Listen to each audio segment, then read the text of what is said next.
Welcome to Two Guys. A girl. and an MBA. That is the biggest resource of America is its people, the People, hardworkingness, innovation, yeah, and hmm innovation of innovativeness of the people. Well, and environment. So you can come say, "Oh, this is my super idea. This is my startup." You start to grow, grow, grow. Your startup bought by someone, and again. So this is how US made this universe for business and for growth. For China, I don't think you can come and say, "Oh, this is my startup. Please invest money to me." yeah, But I mean, I think it's are a you better loyal place to communism to party? be an Yeah. entrepreneur for sure. Like, I mean, Isvar, you're an hmm entrepreneur. Could speak to that. Yeah, I'm not going to China to open a business. let me Why? let me It's a get on. big market. It's a So big market. let me A tell lot you. of I'll tell you why. And I'm gonna. It's English. Now here's the thing about English. English is the conquering language. In English, you've got French conquered, you've got Hindi conquered, you've got Arabic conquered. English is the foundation, is the conquering language. That's why the Western world, it's emblematic or illustrative of the language. The language itself, if you go through all the vocabulary, I think English has the most words, and it's because it's conquered everybody.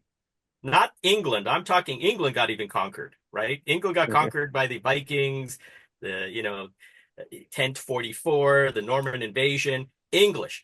There is no way until we can figure out another language, a universal. I mean, if you're flying in a plane, you got to speak English, even if you're Korean. I mean, if you look at the data and science journals, they're in English.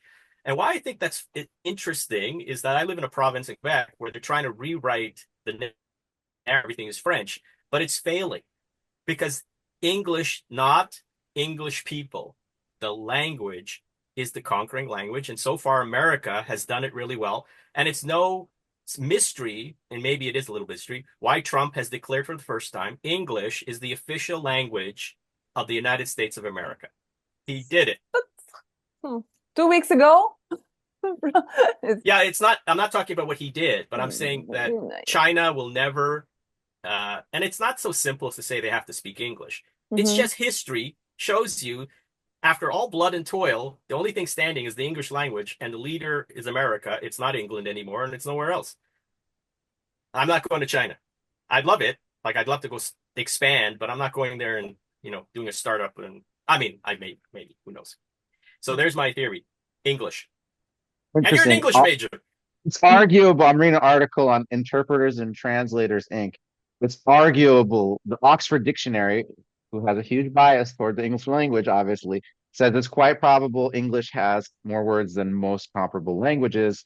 And the reason is historical that English originally was a Germanic language and incorporated all these other languages, as you're saying.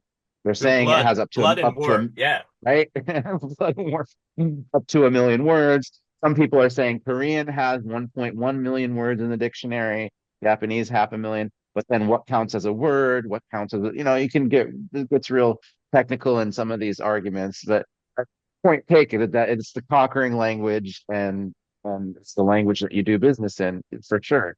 Still. You got to get a T-shirt, English grad, and then I'll know you're just flexing, man. You're just flexing.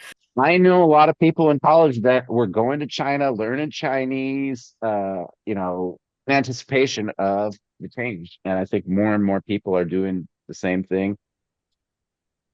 I know quite a few people that have gone to China to work, study, to learn the language, and it's becoming more of global hegemon as if we're accelerating toward more of like a Cold War era style, dual superpower kind of scenario that we've got going on lately. Here's the if I go back to my conquering language. So China right now has a presence in Africa, right? They've set up like camp there on the ports. How many Africans speak Chinese? What's the conquering way of that language in Africa? Maybe they do to engage with their employers who are Chinese, but has it spread into the villages? English has spread into the villages. Even the French communities that are colonies of in Africa, France, they learn English. I'm not saying that's an argument for the United States, but I think that's something to consider. I watch, I don't know, another movie reference, Blade Runner, and if you ever look at the original Blade Runner, They Yeah. speak this weird Chinese English mix. That could be it, right? It could be that, and that'll signal China's dominance. But anyway, that's I don't know. Maybe I'm nuts, but I'm not nuts. The conquering language Think is English. They got I to work it think out. the language that conquers the world was what in economics you'd call a lagging indicator. So Hmm. as you conquer the world, your language just lags behind your conquering. Once you've fully conquered the world, the language kind of catches up. It's not, in other words, it doesn't lead the language doesn't go first. I think the language kind of lags behind. So I think maybe in 20, 30 years, we might see people in Africa speaking Chinese the way that we see people in Kuwait speaking English, right? It Or can Ukraine happen. or wherever. It can happen in case China decide send some people just temporary, then prolong them, and more people live in Africa and another country.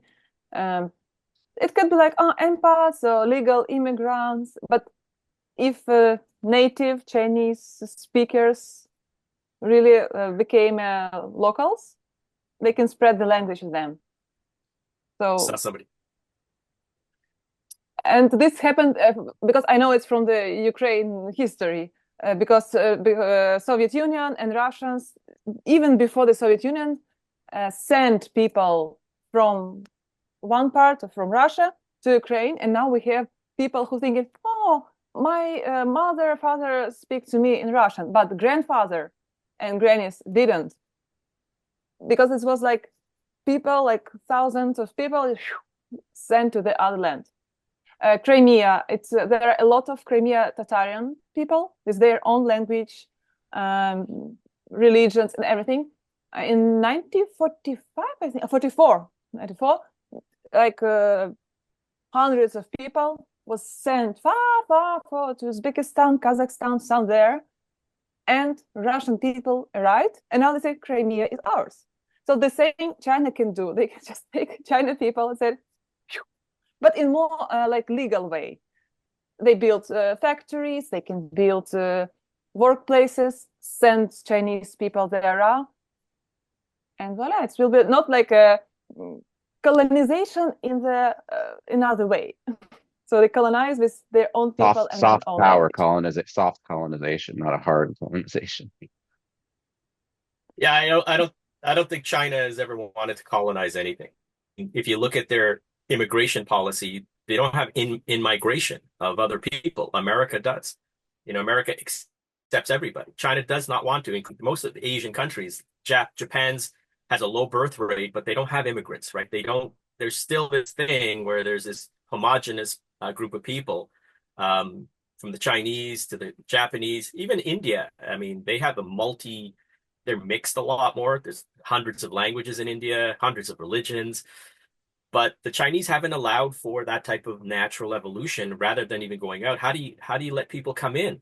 That's the best way, right? But they have restrictive policies that you can't really do that. And so I can't see them being a world power until there's and I think another thing that is a soft colonization is culture.